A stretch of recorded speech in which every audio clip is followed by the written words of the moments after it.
Daily Detroit is brought to you by the community. Support our work at patreon.com/dailydetroit.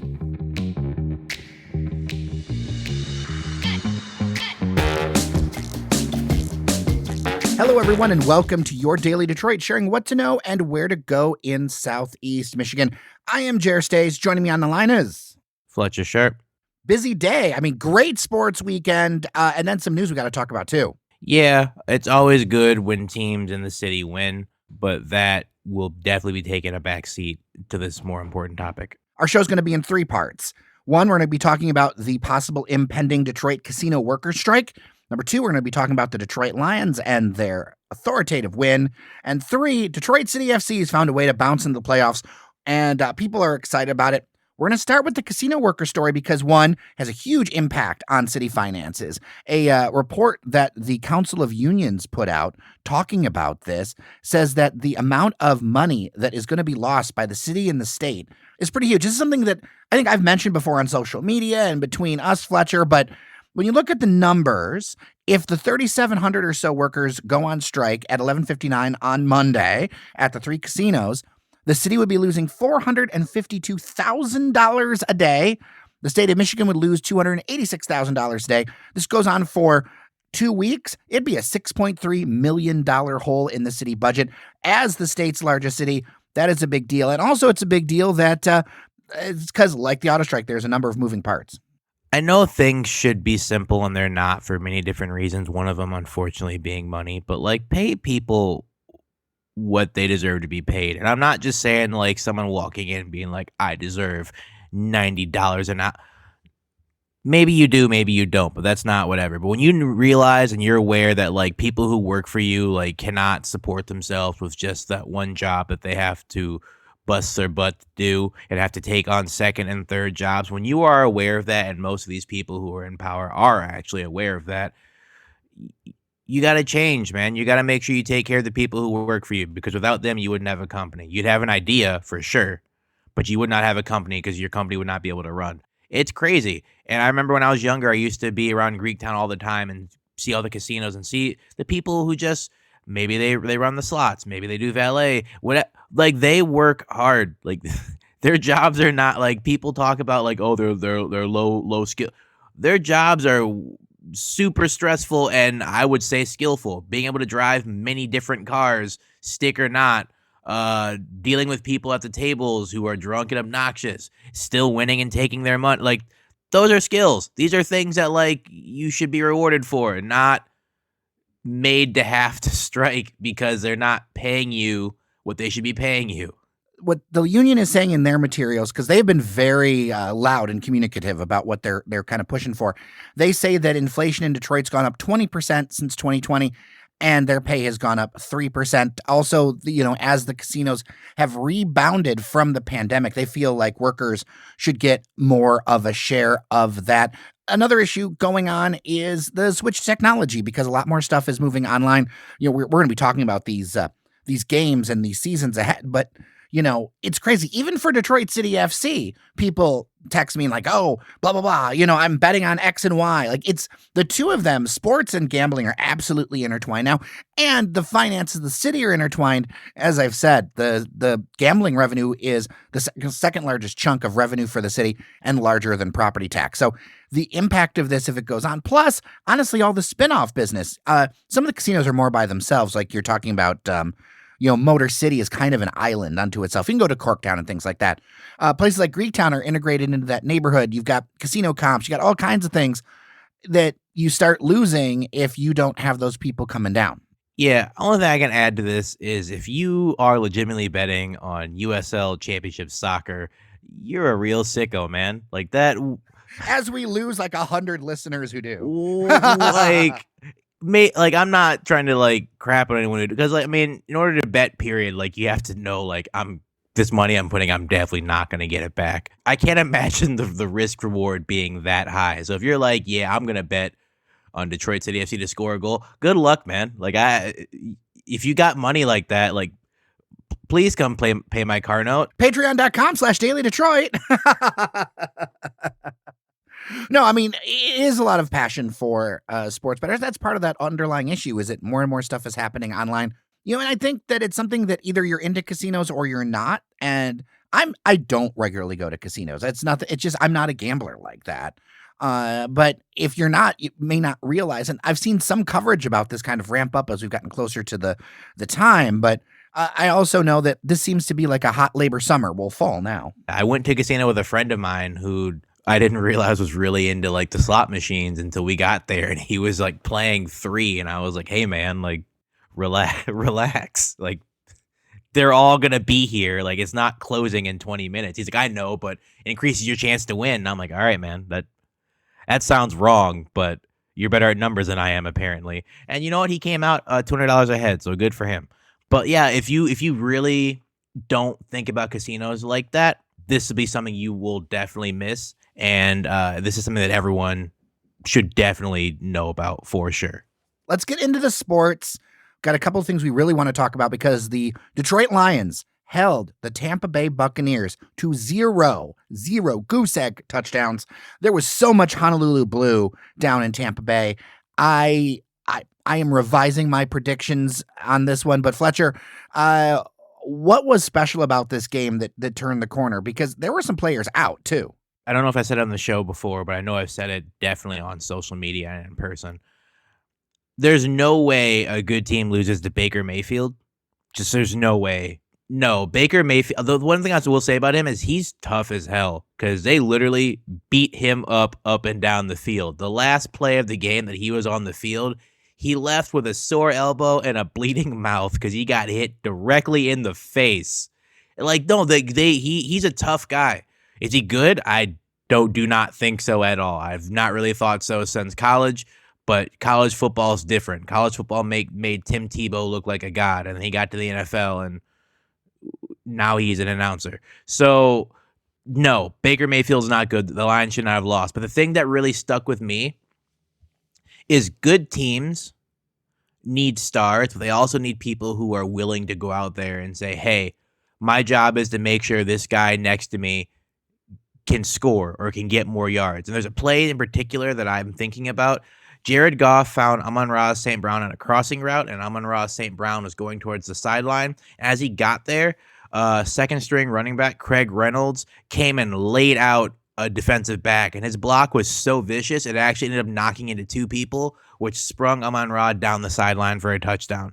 Like, yes, it would have been a first down, a big chunk of play, but plays like that are the plays that good teams make because they have people who are totally committed to the team's energy and the team's vibe.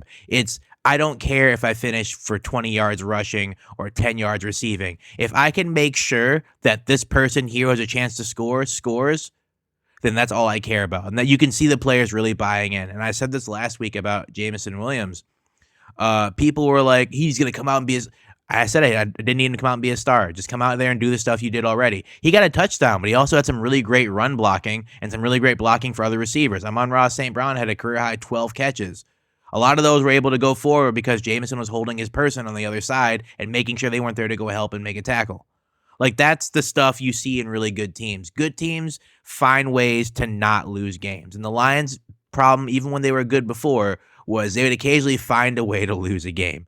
I remember when they hired Dan Campbell, I was like, he's just like Matt Patricia. He's someone who has no head coaching experience, who is just out there for the vibes. And the difference is, while they both don't have the experience, Dan Campbell was embracing players. He's letting players be themselves. And that's something people want to play for coaches who let them be themselves. Even if you're a bad team, if you let me go out there and have fun and be excited, people want to play. Matt Patricia was bad and also was trying to limit people's personalities. He literally forced out 2 Pro Bowlers, one of them being beloved Darius Slay and the other one being Glover Quinn. Like, he forced them out because they wouldn't buy into what he wanted. But everyone there also didn't want to buy in either. That's why he got fired. Meanwhile, Dan Campbell, of course, we all know he doesn't have the coaching pedigree. He's developing it as we speak.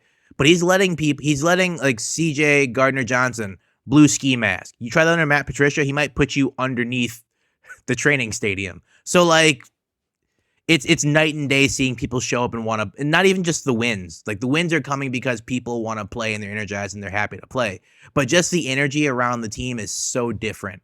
And, like, that's That's honestly great to see. It's great to see on Sunday where like people are like, were you watching the game? Were you doing this and this? Downtown is packed, and it's not packed because of, some event. It's packed because the Lions are playing at home and everyone wants to go see that. And that's a good thing to see. Jared Goff is impressing me. I liked how he went to a lot of receivers in that game. It's a situation where finally the Lions have options, and I think that improves their offensive capability because, at the end of the day, like I hear it all the time from fans, where it's like, we just got to sign this one guy. We do whatever. This is a team sport. And if you can go ahead, like you were talking about with delivering that block, but if you can go ahead and have other options, even if it's a couple of solid options and maybe even get 1 or 2 catches or 3 catches, you've got that defense thinking and you've got options instead of this like, over star worship. You look at this team and you go, there's multiple things and multiple threats this team has, and Jared Goff takes advantage of them. I mean, yeah, 10 people caught passes yesterday. That's a lot of people. Like typically, this is not to like bash anybody else, but typically it's like, oh, well, we might get maybe 4 or 5 people making some catches, but it's like 2 of them have like combined 20, 25 catches. Everyone else has 1. Yesterday, you have Amon-Ra St. Brown with 12, which is a lot. Jameson with 2, Josh Reynolds with 3, Sam Laporta with 4, Craig Reynolds with 2, Khalif Raymond with 3, David Montgomery, who got hurt, with 1, Devine Ozigbo, Brock Wright, and Marvin Jones Jr. all with 1. So the ball got spread around. When you do that, it makes the defense say, like when Kelvin Johnson was there, again, amazing player. You need to triple team him just because he's Kelvin Johnson. But when he had Matt Stafford, he really didn't have that many options. So it's like, we're going to just throw the ball to him the entire time. And he's probably going to come down with it anyways. But, like, we can't afford to, like, throw it anywhere else, which results in, only one guy having big games. Whereas here, obviously, one player had a big game, but the ball got spread around. You can't double anybody. You double somebody, someone else is going to gash you for a lot of yards. So you have to play everyone up single, man up straight. As a result of doing that, it allows the team to have way more options in terms of moving. Instead of Amon-Ra Brown having to make a move to beat 2 people, he makes a move to beat 1 person, and all of a sudden he's in open space. Like, that's what you want to see in a complete offense. And even having a running game, albeit it wasn't great yesterday, a total of, 40 yards just about. If you stick to the run, it keeps the defense honest. They have to play you for the run. They have to pretend like maybe they're going to put the ball up the middle. Let's put someone down here just in case, which then frees it up for you to make some more throws. Me 2-3 weeks ago was like, all right, this team might be something. This is a good team. This is a good team. Super Bowl champions? I don't know about that. And I think there's a much higher and higher percentage that we get past that first round. The thing is that people keep saying, well, everyone's 5. They've beaten 3 teams that are currently in first place in their division, including Super Bowl champions. They've scored 14 points in 4 consecutive games for the first time since like the 60s or 70s. Like they're putting teams to sleep. We get to see the victory formation for real. It's like, oh, cool. How much time's left? 1:12.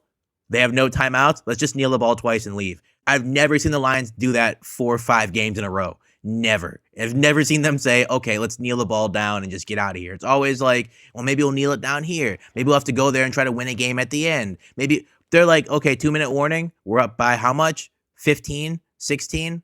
Great. They have how many timeouts? 2? Let's run the ball once and kneel the ball and get out of here. Like, that's a feeling that I've seen in Madden. It's a feeling I've seen other teams experience. I've never seen the Lions be like, oh, because like the thing with Lions fans, it's like, okay, we have to make sure that we don't lose. We have to make sure, I'll relax when it's 0-0-0 on the clock. Where it's like, you know what? If they're up 14 with the ball, other team can't stop the clock, we can relax now. Like, the announcers are still talking about the next game. Like, their game's still happening. Like, we can relax. It's honestly strange. The first time it happened where I was like, dang, they really beat the tar out of this team.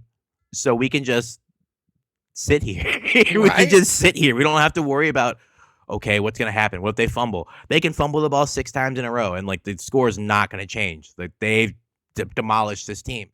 It's a bit more predictable in Tampa Bay than, say, Green Bay, but because a lot of people from Michigan have gone down south and, they go to Florida or Louisiana or Georgia. So, like, they're just waiting for a chance for the Lions to be good to pull out the Honolulu Blue. So it's still really great to see. 3 of their away games, they've taken over 2 of the stadiums. Actually, technically, if you want to include the Chiefs game, the Chiefs stadium was kind of blue. It was like half red, half blue, whereas the last away games have been like entirely blue. So yeah, that's kind of amazing to see. There's like long-suffering Lions fans everywhere who are just waiting for a chance to be like, hey, we're good. I'm putting on my Barry Sanders jersey, or I'm putting on my Joey Harrington jersey, which if you still own, like, I'm sorry. But like, there are people who are like, I've been a fan of this team for so long, and like now I can actually proudly go out there and wear the apparel and not be made fun of. Battle of the Norths next week. Baltimore Ravens, solid record. What's your prediction? It's gonna be a little tough. They have Lamar Jackson, who is a certified superstar.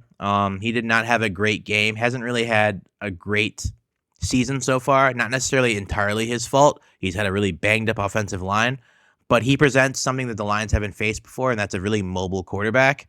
Not just a mobile quarterback, but like probably the fastest quarterback in the league in like history. Someone who definitely will run the ball. So you have to make him throw the ball. If they can make him throw in situations, Lamar can be deadly, but if you know he's throwing the ball, it becomes predictable. So you got to make sure you stop him on first and second down. I think where they're playing right now, they're getting pressure and able to do that. I think the Lions beat the Ravens. If you'd asked me when the season started, I would have said definitely not. But I think the Lions beat the Ravens. Probably something like, 28-17. All right. I'm here for it. I'm looking forward to it. It is a good time to be a Lions fan. It's also a good time, somehow, to be a Detroit City FC fan because, look, we've had our criticisms, but they figured it out, bounced into the playoffs somehow with a 0-0 draw against the Riverhounds, a team that you thought they would, kind of like Bob Lilly would come for them, but honestly, the boys held.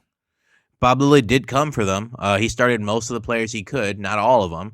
And they held on. I will say this though, because some people were like, "You're wrong." I was actually very much right, and I was very much right from the standpoint not them making the playoffs. No, I was wrong about that. I was very much right though that if they make the playoffs, it won't be on their own merit. It'll be because someone else screws up and they find a way into the playoffs.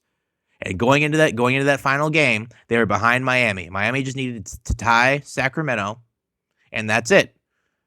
And Miami lost 1-0 to Sacramento on a goal by Russell Cicerone, who's a Michigan native, Bloomfield Hills, Birmingham Brother Rice. Probably the last time I say something nice about someone from Brother Rice. Flicked the header into the net, puts Detroit into the playoffs. So yeah, while Detroit did make the playoffs, I was definitely wrong there. I was very much right that they would not make it on their own merit. They'd make it because someone else made a mistake and they could capitalize on it, which still is good because you're in a position to do that. But like, you want to be in control of your own fate. You don't want to wait for someone else to mess up for you to like succeed, because sometimes they don't mess up and then you're on the outside looking in. But no, defensively they played great. Black Arrow which is a team MVP, and the player MVP award winner Devin Mensah had an immense game. He showed exactly why he was voted by the fans and the players in front office as the player of the year. They had a few chances to score, a few scary moments. Albert Dikwa is a very good forward. He won the Golden Boot with 19 goals this year. So holding him to nothing is good. Now you got to do it again next week because the playoff matchup is the same Riverhounds, except this time it's at Highmark Stadium in Pittsburgh. Not Keyworth's very slick fields, especially when wet. The last time they played Pittsburgh at Highmark, they lost 2-0. So hopefully the result is different for them, because you got in by the skin of your teeth to just, lose. I'm kind of annoyed by this. Where is Dario? Like, you see the free Dario hashtag. I get message from people. Why on earth did we get this guy? And by the way, I want to say a quick loop back. You, at the beginning of this season, said that City should sign Cicerone. I guess ended up all right for Detroit City in the end. But that kind of offensive power would have been nice. USL teams don't need long to overhaul. There's no draft or anything. All you need is the resources and the people. And if your team's stuck in neutral, it's your fault. I look at this and I go, we got to have some offense. We need to have a different look. Are we going to try to like just play this like lockdown ball and hope for PKs? Like, you better sub Darrow in the 80th or something so he's ready for it. There's a lot of frustration among fans because we had that streak where we looked a lot better, and I have that frustration too. Part of that streak they had was them playing well. Part of that streak they had was who they were playing against. I don't want to say it's fool's gold, But like they had moments where it's like, okay, they got a stunner against San Antonio. They got 1 goal. They somehow beat the Legion. I don't know. They beat Birmingham Legion. They do it all the time. It's so frustrating. I mean, it's not frustrating for me. I'm sure if I was a Legion fan and I saw Detroit, it's like, if you need to, if you lose this next game, the world's going to implode. It's like playing Detroit City. It's like, all right, say goodbye to your loved ones. Like we're just not going to beat them. I don't know why. Every time they'd get it going with something, and even their streaks they had of scoring goals were like, oh, they won 1-0. We won 2-0, 1-0. Like there was never a game where it's like we won 5-, like last year. Of course, that's because they're playing against the 2 teams. But like they don't have the pieces right now. And I know people want to see Dario. I'd like to see Dario. Dario is someone I've followed for a very long time. I'm very interested in his career. I like the way that he plays. He plays with a passion. He plays with some flair. It gets people excited. But like the way this team's set up, it's set up for him not to fit. It's clear to me, like I don't have any inside info, but it's clear to me from the outside, you're either in Trevor's good graces or you're not. Oh, definitely. It's a tactical thing at this point. And I think while he's still moving up to the front office, he will still probably have some control over like some of the tactics, but maybe not the full free reign he has now.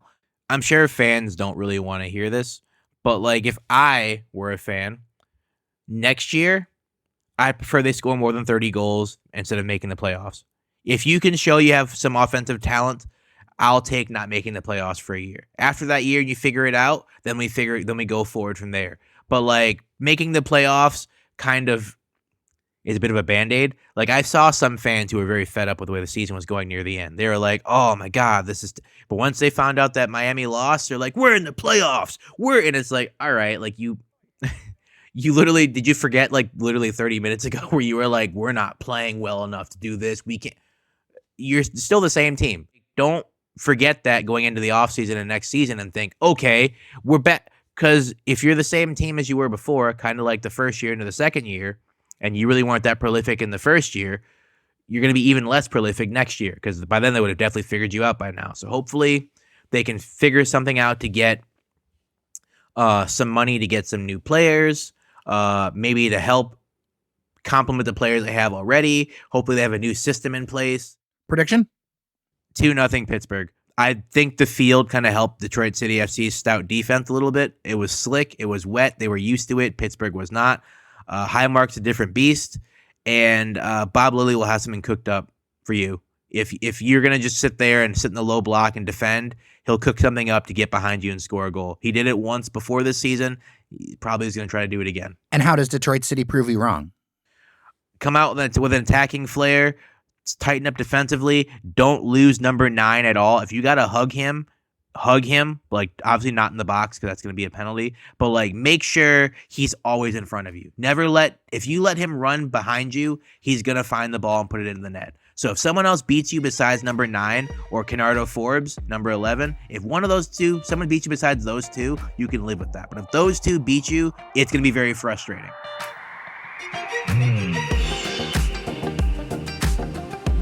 We're going to have another busy weekend of sports. Fletcher Sharpe, Saint FDW on all the things. Always good to talk to you, man. For sure. Thanks for having me. Absolutely. With that, I am Jer Stays. We are back each and every weekday with what to know and where to go in Southeast Michigan. Remember that you are somebody. We'll see you around Detroit.